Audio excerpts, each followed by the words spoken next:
এই জিনিসটা কি বলো তো বন্ধুরা? কে কে পারবে নামটা বলতে? যদি পারো তো বলে ফেলো তাড়াতাড়ি, আমি কিন্তু পরে বলে দেব। তো আমার বলার আগে যে যে পারো বলো। গুড আফটারনুন বন্ধুরা, সবাই কেমন আছো? তো গরমে তো সবার অবস্থা কাহিল, আর আমিও রোজ ব্লগ দিতে পারছি না। তো আজকে তোমাদের সাথে একটা রেসিপি ব্লগ শেয়ার করব। বানাবো আমি ঢেঁকির শাক। সবাই চিনো ঢেঁকির শাকে? অ্যাকচুয়ালি এটা অনেক জায়গায় পাওয়া যায় না। তো ঢেঁকির শাকে চচ্চড়ি, পোস্ত আর শস্য বাটা দিয়ে। তো আমি এই যে ঢেঁকির শাকটাকে ধুয়ে ধুয়ে কেটে নিলাম। আর একটা কথা বলি, কে কে স্নান করে এসে পুরো রেডি করা থাকে আর ফ্রেশ রান্না, মানে সব কিছু ক্লিন থাকে রান্নাঘরটা, তারপরে রান্না করতে ভালোবাসো, কমেন্ট করবা। তো দেখো, আমি সকালে রুটি টুটি বানায় খেয়া দিয়ে সব ধুয়ে টুয়ে সব ক্লিন করে তারপরে দেখো পুরা ক্লিন হয়ে আছে। এখন এই যে পোস্ত আর এটা হলো শস্য, এটা বাটবো, আর এই যে ঢেঁকির শাকটাকে চচ্চড়ি বানাবো। তো দেখো সব কিছু হয়ে গেছে আমার কাজ দাজ, এখন খালি আমি রান্নাটা করব। তো কার কার এমন ভালো লাগে বলবো, এমন ক্লিন হয়ে। আর এটা দেখো আমার একটা বুদ্ধি, আমি এই পাপোশটা একটু স্লিপ করে, তার জন্য এখানে বাসন মাঝে, এখানে দাঁড়িয়ে দাঁড়িয়ে বাসন মাঝে। আর এটা আমার কুর্তি একটা দিয়েছি কটনের, এটা দিয়ে এটার উপর দাঁড়িয়ে রান্না করতে কিন্তু ভালো লাগে।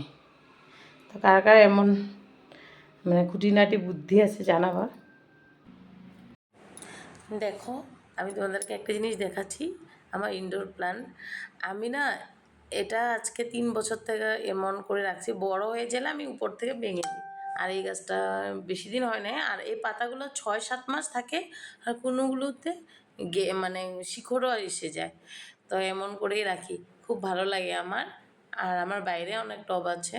তো এই যে কাপড় ধুয়ে শুকিয়ে রাখছি, এক বিন্নে আর এক বিন্নে ধুতে দিয়েছি, ধুতে মানে শুকাতে দিয়েছি। আজকে বাইরেই কাপড় ধুয়েছি, ওয়াশিং মেশিনে ধুয়ে নেই। আর এই দেখো বাবু খেলে দিলে আধা খেলা ফালিয়ে কোথায় ভাগছে, ওই যে পার্লারে যাবে, পার্লার আছে সাথে। তো এমনে করে আরিয়ান খেলবে খেলবে, তারপরে একটা একটা জিনিস এক জায়গায় রাখবে আর যাবে। আমি ডাকছিলাম ওকে আরিয়ান আরিয়ান বলে। তারপরে সারাদিন এই এই যে সামনে দেখছো ইলেকট্রিক জিনিসগুলো দেখা যাচ্ছে, মিটার বক্স, ওইটাই পার্লার, ওইখানে গিয়ে ও বসে থাকে। তারপরে এই যে তেল বসিয়ে দিয়েছি কড়াইতে। এখন আমি এখানে মেথি ফোড়ন আর কাঁচা লঙ্কা দেবো। মেথি আর কাঁচা লঙ্কা, শুকনো লঙ্কাও দিতে পারো, কিন্তু আমি কাঁচা লঙ্কা দিয়েছি, কারণ এই শাকটা আরিয়ানও খুব ভালোবাসে। আর বেশিরভাগ শাকে শুকনো লঙ্কা কমে দিয়ে আরিয়ান খায় যে, তার জন্য। তারপরে শাকটা দিয়ে দিলাম, ঢেঁকি শাকটা। তারপরে এখন এটাকে ভালো করে কষাবো, কষিয়ে মানে ঢাকনা দিয়ে দিয়ে রান্না করব। তারপর আর এই যে চুড়িটা দেখাচ্ছে দেখছো, শ্রাবণ মাস এসেই গেছে, আমি 2 দিন আগে পরে নিয়েছি, আমার কাছে থাকেই এটা। তো আমি অনেক বছর থেকে পরি শ্রাবণ মাসটা, তারপরে আবার শ্রাবণ মাস গেলে খুলে ফেলি, কারণ গরম লাগে তো তার জন্যে। শ্রাবণ মাসে গ্রিন কালার চুড়ি পরলে বলে অনেক ভালো, আর হলদি আর নুন দিয়ে দিচ্ছি এখানে, তো নিজের স্বামীর জন্য খুব ভালো হয়। মেয়েরাও পরে আজকাল দেখছি, কিন্তু আমি তো মেয়ে থাকতে পড়ি নেই, বিয়ের পরে পড়ি। তো মহাদেবকে উদ্দেশ্য করে পড়া হয় তার জন্য। তারপরে এই যে দেখো মাঝখানে ওইটা হয়ে গেছে, তারপর মাঝখানে একটু তেল দিয়ে দিচ্ছি আবার। এটা ভেজে রেখে আবার তুমি পোস্ত আর শস্যটাকে কষাতে পারো, কিন্তু আমি আবার নামাবো তার জন্য এমন করে। আর এই রেসিপিটা আমি কার থেকে শিখছি জানো?